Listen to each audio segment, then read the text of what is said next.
Hi hello ಎಲ್ಲರೂ ಹೇಗಿದ್ದೀರಾ? Hope ಎಲ್ಲರೂ ಚೆನ್ನಾಗಿದ್ದೀರಾ ಅಂತ ಅಂದ್ಕೊಳ್ತೀನಿ. ನಾನು ಕೂಡ ತುಂಬ ಚೆನ್ನಾಗಿದ್ದೀನಿ. ಸೊ ಭಾನುವಾರದ ಒಂದು ಮಿನಿ ವ್ಲಾಗ್ ಆಗಿರುತ್ತೆ. ಸೊ ಭಾನುವಾರ ಅಮಾವಾಸ್ಯೆ ಆಗಿರೋದ್ರಿಂದ ಅಮ್ಮ ಅಭಿಷೇಕಕ್ಕೆ ಅಂತ ಟೆಂಪಲಿಗೆ ಕೊಟ್ಟಿದ್ದರು. ಸೊ ಮನೆಯವರೆಲ್ಲರೂ ಕೂಡ ನಾವು ಟೆಂಪಲ್ಗೆ ಹೋಗಿದ್ವಿ, ಮಂಜುನಾಥ ಸ್ವಾಮಿ ಟೆಂಪಲ್ಗೆ. ಕಾಣಿಸಿದೆಯಲ್ಲ ನಿಮಗೆ ಮುಂದೆಗಡೆ ಏನಿದೆ ಎಂಟ್ರೆನ್ಸ್ ಫುಲ್ ಕ್ಯಾಪ್ಚರ್ ಮಾಡಿದ್ದೀನಿ ನಾನು. ಇದು ಲೊಕೇಟ್ ಆಗಿರೋದು ಬಂದು ಬಿ ಡೆ ಕಾಂಪ್ಲೆಕ್ಸ್ ಹತ್ರ ಇದು ಇರೋದು. ಸೊ ಅಗೇನ್ ಅಲ್ಲಿಂದ ಒಳಗೋದ್ವಿ, ದೇವ್ರ ದರ್ಶನ ಮಾಡಿದ್ವಿ.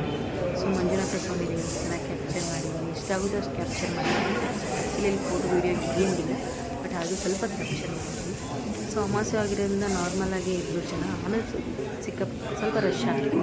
ಅಗೇನ್ ಅಲ್ಲಿಂದ ಮುಂದೆ ಬರ್ತಾ ಗಣೇಶ ದೇವ್ರನ್ನ ತೋರಿಸ್ತೀವಿ.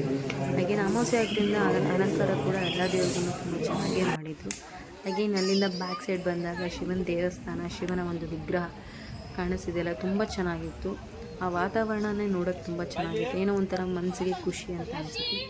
ಸೊ ಈ ದೇವಸ್ಥಾನದಲ್ಲಿ ಬಂದು ಶಿವರಾತ್ರಿ ಹಬ್ಬದ ದಿನ ಸಿಕ್ಕಾಪಟ್ಟೆ ತುಂಬ ರಶ್ ಇರುತ್ತೆ ಇಲ್ಲಿ. ಏನೋ ಒಂಥರ ಖುಷಿ ಮತ್ತು ಮನಸ್ಸಿಗೆ ನೆಮ್ಮದಿ ಆಯಿತು. ಮತ್ತು 2 ಫೋಟೋಸ್ಗಳನ್ನ, ದೇವ್ರ ಫೋಟೋಸ್ಗಳನ್ನ ನಾನು ಆ್ಯಡ್ ಮಾಡಿದ್ದೀನಿ. ಇದು ಬಂದು ಒಂದು ಭಾನುವಾರದ ಒಂದು ಪುಟ್ಟ ಮಿನಿ ವ್ಲಾಗ್ ಆಗಿರುತ್ತೆ. ಹಾಗೆ ಥ್ಯಾಂಕ್ ಯು ಫಾರ್ ವಾಚಿಂಗ್.